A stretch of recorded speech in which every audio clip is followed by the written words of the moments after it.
futuristico. Ok, rap futuristico. Rap futuristico. Well, it's interesting because the thing with Italy is that a lot of people are very doubtful about their chances because of the issues of the defense, and I guess there was a lot of fear with the last friend against Russia. But I don't necessarily think it's such a bad thing because we have to think about their defense relative to other teams who, as far as I'm concerned, also have. Relevant defensive issues when you look at France, when you look at even Spain a little bit, and Germany.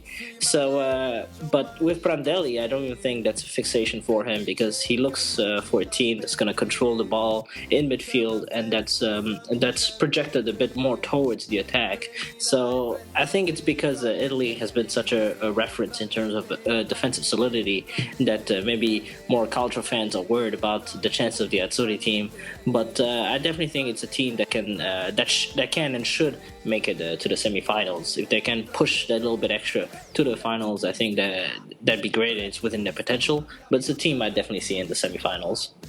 My dark horse for the tournament, as strange of a dark horse as it might sound, I suppose, would be France. The French squad, obviously, after the World Cup, who had a terrible World Cup 2010, is coming back, is reconstructing under Laurent Blanc. And it hasn't quite molded itself into a team yet. It's a lot of very, very good individualities. But I think this tournament could be a kickstart and could jolt them into something of a team ethic.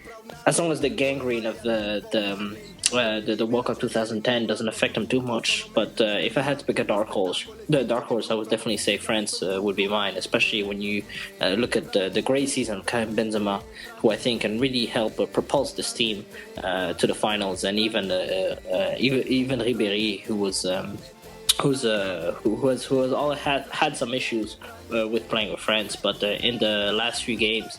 The last few friendlies, he's been quite good. So I think Ribéry and Benzema tandem can really bring this team very far. My player to watch, as unimaginative as it might be, I suppose, because I know a lot of people have probably picked him, would be Poland's Robert Lewandowski. Obviously, a Bundesliga top scorer this year. Great little player.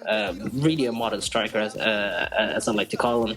He's big, he's lanky. He plays the channels. He plays with his back to goal. He can run behind the defenses, and he has quite a knack for scoring goals. You know, he's a player I've always liked because last year when he played with Dortmund, Barrios was really in front of him, and then the injury to Barrios allowed him to come to the fore. And I've always liked what he did. He's a much more complete player than Barrios in that he links up the rest of the team. But his clinical finishing was always a bit of a question for me. And I think this year, just having gotten the okay from Jurgen Klopp, having gotten the confidence that he will be the number one striker, has somewhat liberated him. So I think Robert Lewandowski, is a player to watch out for, and I think possibly he's going to be the top scorer of this tournament. My tip to win it overall would be Germany. Again, just like I was saying about Italy, a lot of people talk about their defensive issues, but it's all relative to who you're comparing it to. And when you compare it to others, as I was saying before, it's not really as bad as people are trying to, or not as pronounced as people are trying to make it. They have incredible depth up top, the Germans. The most depth they've had, I think, in quite some decades, really, when you think of who comes out and who you can bring in. If Podolski comes out, you bring Ogo Sylla. If Götze goes out, you bring Royce. Still got Özil. If Gomez comes out, Klose is there, etc., etc. So it's a team that has incredible depth, and I think will be very, very hungry to do something at this tournament. Maturity. If they have finally hit that maturity, because I think that's what they lacked at the last World Cup. But if they can get through that, and of course, if Schweinsteiger, who's been looking a bit off in terms of been off physically because of his injuries, if he has a good tournament, if he can come back to his best level, I think Germany is a shoo-in to win this tournament.